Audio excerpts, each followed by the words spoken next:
Palamaner urban police station లో పలమనేరు మాజీ శాసనసభ్యులు డాక్టర్ ఎన్ వెంకట్ గౌడ్ ఆదేశాల మేరకు వైఎస్ఆర్సీపీ నాయకులు కుటుంబ సభ్యుల ఆధ్వర్యంలో కృష్ణప్ప మృతిపై ఫిర్యాదు చేశారు. టీడీపీ నేతల వేధింపులు తట్టుకోలేక కృష్ణప్ప ఆత్మహత్య చేసుకున్నారని ఆరోపిస్తూ ఘటనపై సమగ్ర దర్యాప్తు నిర్వహించి బాధ్యులపై కఠిన చర్యలు తీసుకోవాలని పోలీసులను అధికారులను కోరారు. ఈ సందర్భంగా మాజీ MLA doctor N Venkatesh Gowda party అధిష్టానం దృష్టికి కూడా ఈ అంశాన్ని తీసుకెళ్లినట్లు నాయకులకు తెలియజేశారు. నిరుపేద కుటుంబానికి న్యాయం జరిగే వరకు వైఎస్ఆర్ పార్టీ అండగా ఉంటుందని, బాధిత కుటుంబానికి పూర్తి సహాయ సహకారాలు అందిస్తామని హామీ ఇచ్చారు. కృష్ణప్ప కుటుంబ సభ్యులకు ప్రగాఢ సానుభూతి తెలియజేస్తూ పార్టీ తరఫున అన్ని విధాలా ఆదుకుంటామని పేర్కొన్నారు. ఇలాంటి వేధింపులు, దాడులు భవిష్యత్తులో పునరావృతం కాకుండా ప్రభుత్వం, పోలీసు యంత్రాంగం తగిన చర్యలు తీసుకోవాలని వైఎస్ఆర్ పార్టీ నాయకులకు విజ్ఞప్తి చేశారు.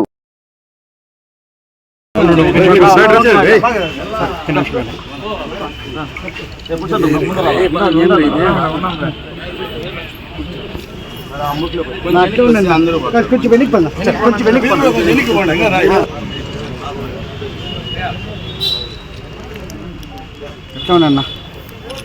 అట్లా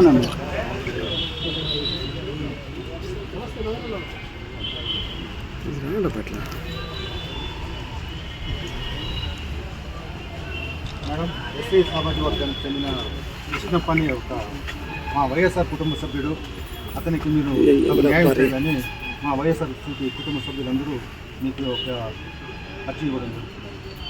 అతని మరణంలోనే అతని కారకుడు కూడా రాసి పెట్టుకున్నాడు.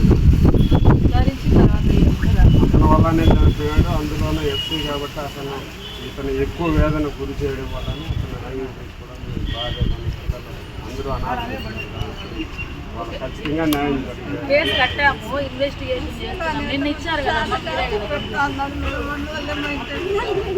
సరే అమ్మా, విచారణ చేసి చేస్తాము. మేడం, దీంట్లో ఎవరెవరు బాధ్యులు ఉండాలో అందరినీ అరెస్ట్ చేస్తున్నా.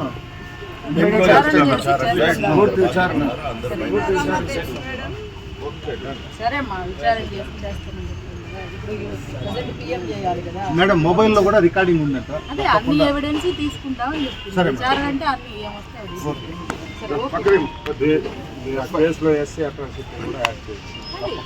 ఏమొస్తే దాన్ని చేస్తాము. ఎస్సీ ఉంటే దాని ప్రకారం చేస్తాం. సరే, హాస్పిటల్కి వెళ్ళాలి కదా. ఇక్కడ విచ్చేసినటువంటి వైఎస్ఆర్సీపీ కుటుంబ సభ్యులకి, మీడియా సోదరులకి అందరికీ హృదయపూర్వక నమస్కారములు. ఈరోజు చాలా బాధాకరమైన దినం. ఎందుకంటే ఈరోజు వైఎస్ఆర్సీపీ కుటుంబ సభ్యుడు, మా సోదరుడు, ఎస్సీ మాల సామాజిక వర్గానికి చెందినటువంటి కృష్ణప్ప నిన్న తెలుగుదేశం కార్యకర్తల వలన నిన్న మామిడి తోటలో గురి పోసుకొని చనిపోవడం జరిగింది. దీనికి కారణం 255వ బూత్ తెలుగుదేశం ఇన్ఛార్జ్ సిడి వాసులు సీను అనే వ్యక్తి కృష్ణప్పని మానసికంగా క్షోభ పెడుతూ ఆయన దగ్గర 15 సంవత్సరములుగా ఒక ఇంటిలో కుటుంబం ఉంటున్నాడు. ఆయన్ని మానసికంగా ఆయన వచ్చి సీనా అనే వ్యక్తి ఇప్పుడు వచ్చి తెలుగుదేశం పార్టీ అధికారంలోకి వచ్చిన తర్వాత సీనా మన కృష్ణప్పని పిలిచి, నువ్వు ఈ ఇంట్లో ఉన్నావు కానీ ఈ ఇల్లు నీది కాదు, రమాదేవి అనే చెప్పి అతన్ని బెదిరించడం జరిగింది. కానీ దగ్గర 15 సంవత్సరాలుగా అతను ఆ కుటుంబంతో ఉన్నాడు. కాబట్టి ఆ సీనా అనే ఒక వ్యక్తి ఇతన్ని 50,000 నుంచి దగ్గర 5 లక్షల వరకు డిమాండ్ చేయడం అనేసి మాకు తెలిసినది. కాబట్టి దీనిపైన తెలుగుదేశం నాయకులు, కార్యకర్తలు అందరూ దీనిపైన ఆ యొక్క సీనా అనే వ్యక్తిని మీరు ప్రశ్నించి కృష్ణప్ప కుటుంబానికి మీరు న్యాయం చేయాలని నేను మనస్ఫూర్తిగా కోరుకుంటున్నాను. ఎందుకురా చెప్తా ఉన్నానంటే, మన అచ్చెన్నాయుడు గారు చెప్పారు, మీరు ఒక బెల్ వేసుకొచ్చి స్టేషన్లో మీరు ఏం చెప్తే వాళ్ళు చేస్తారు అని చెప్పేసి. అలాగే మన లోకేష్ గారు చెప్పారు రెడ్ బుక్ రాజ్యాంగం అనేసి. మీరు ఇన్ని రోజులు ఇది రాష్ట్రంలో జరుగుతూ ఉంది, కానీ ఈ సంస్కృతి పలమనేరులో కూడా స్టార్ట్ అయింది.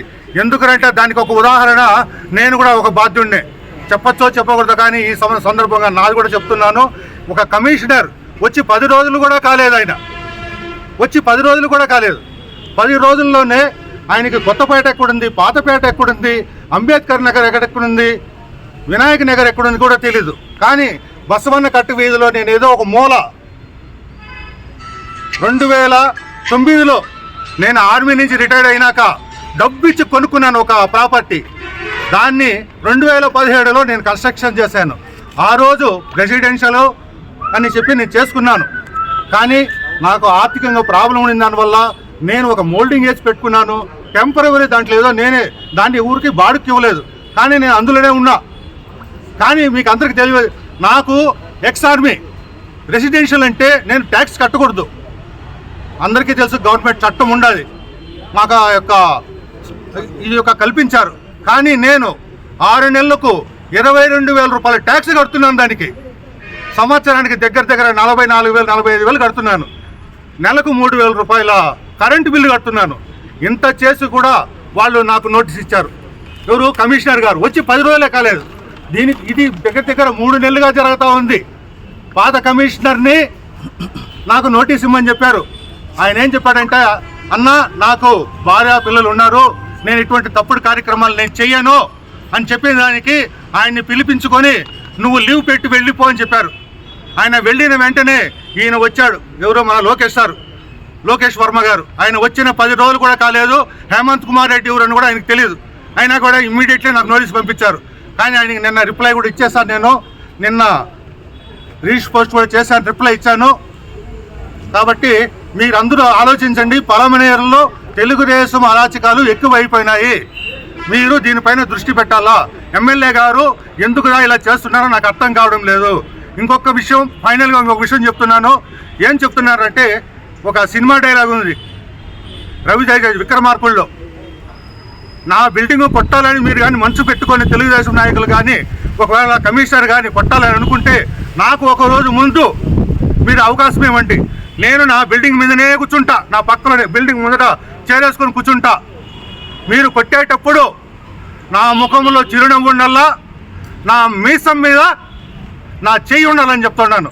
నేను భయపడను. నేను కోర్టుకు కూడా పోను. మా మాజీ ఎమ్మెల్యే గారు చెప్పారు, అన్న మీరు హైకోర్టుకు వెళ్తాము, డబ్బులు కూడా నేను ఇస్తాను, స్టే తెచ్చుకుందామని. అయ్యా నేను కోర్టుకు పోను. నేను ఇది కష్టపడిన కష్టార్జితం. మీరు ఏమి కొడతారో మీరు ఏం చేస్తారో చేసుకోండి. నాకు నా పార్టీ అంటుంది, నాకు ఎవరి సహాయం నాకు అవసరం లేదని చెప్పి మనస్ఫూర్తిగా తెలియజేస్తూ కృష్ణప్ప కుటుంబానికి మరొక్కసారి ఆయనకి న్యాయం చేయాలని మనస్ఫూర్తిగా కోరుకుంటాను. అనగా నిన్న పలమనేరు నియోజకవర్గం బోరెడ్డిపల్లి కాలనీలో జరిగినటువంటి విచార ఘటన ఈ ఆంధ్ర రాష్ట్రంలో రెడ్ బుక్ పాలన సాగేదానికి ఇది నిదర్శనం అవునా కాదా అని చెప్పి మేము అడుగుతా ఉన్నాం తెలుగుదేశం పార్టీ నాయకుల్నే. ఇంతవరకు పలమనేరు చరిత్రలో ఎక్కడా కూడా ఇలాంటి వేధింపులు జరగలేదు. కానీ ఈసారి ఇలాంటి వేధింపులకి నాంది పలికారు మీరు. ఇది ఎంతవరకు సమంజమని అడుగుతా ఉన్నాము. ఇవన్నీ కూడా ప్రతి ఒక్క విషయం కూడా ఇక్కడ జరిగేటువంటి పేకాట కాడి నుంచి, లాటరీ టికెట్ల కాడి నుంచి, గంజాయి కాడి నుంచి ఏ ఒక్క విషయమో ఈ పలమనేరు శాసనసభ్యులకు తెలుసా తెలియదని అడుగుతా ఉన్నాం. మేము ఒకటే అడిగేది, గడ్డూరు కాలనీలో ఒక ఎస్సీ కులంకు చెందినటువంటి కృష్ణప్పను మీ పార్టీ 255 బూత్ ఇన్ఛార్జ్ శ్రీనివాసులు అనే అతను వేధించి, కులం పేరుతో దూషించి, అవమానపరిచి అతని కుటుంబానికి దిక్కు లేకుండా చేసింది మీ తెలుగుదేశం పార్టీకి. ఇది తగునా అని అడుగుతా ఉన్నాము. ఇదే కనుక కొనసాగితే రేపు రాబోయే ఎలక్షన్స్లో రేపు మేమే కానీ అధికారంలోకి వస్తే ఇలాంటివి మళ్ళీ విపరీతంగా చేయాల్సి వస్తుందని చెప్పి కూడా మీకు హెచ్చరిస్తూ ఉన్నాం. కానీ పలమనేరులో ప్రశాంతంగా మారిపోయారు. ఇంతవరకు చరిత్రలో ఎక్కడా కూడా ఎస్సీ కులం పైన పడినటువంటి దాఖలాలు లేవు.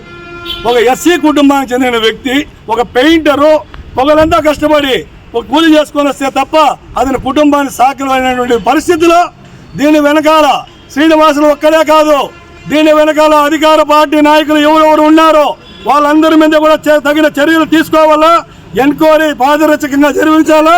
కృష్ణప్ప కుటుంబానికి ప్రభుత్వం నుంచి 50 లక్షల రూపాయలు పారితోషికం అందించాలని చెప్పి, ఎందుకు ఆత్మహత్య చేసుకున్నాడు కాబట్టి అవి అందించాలని చెప్పి వైఎస్ఆర్ కాంగ్రెస్ పార్టీ తరఫున డిమాండ్ చేస్తూ ఉన్నాం.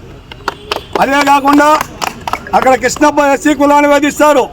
ఇక రెడ్డి సామాజిక వర్గానికి చెందినటువంటి హేమంత్ రెడ్డి, సోమచంద్రారెడ్డి గారి ఇండ్లు మాత్రమే ఈ పలమనేరు మున్సిపాలిటీలో వైలేషన్ ఇది అవాయిడ్ చేసి ఇల్లు కట్టారని చెప్తున్నారు. ఒక్కటి మీరు గుంటె మీద చేసుకొని వదులుతా ఉంటా, మీ పై ఉండేటువంటి నాయకుడి నుంచి మీ కింద ఉండేటువంటి అధికారి వరకు ఎవరైనా సరే వైలేషన్ లేకుండా ఇల్లు నిర్మించుంటే ఫస్ట్ మీరు తీసుకోరండి, తర్వాత మా నాయకులు కూడా కొట్టేయండి అని చెప్పి ఈ సభాముఖంగా తెలియజేస్తూ ఉంటాను.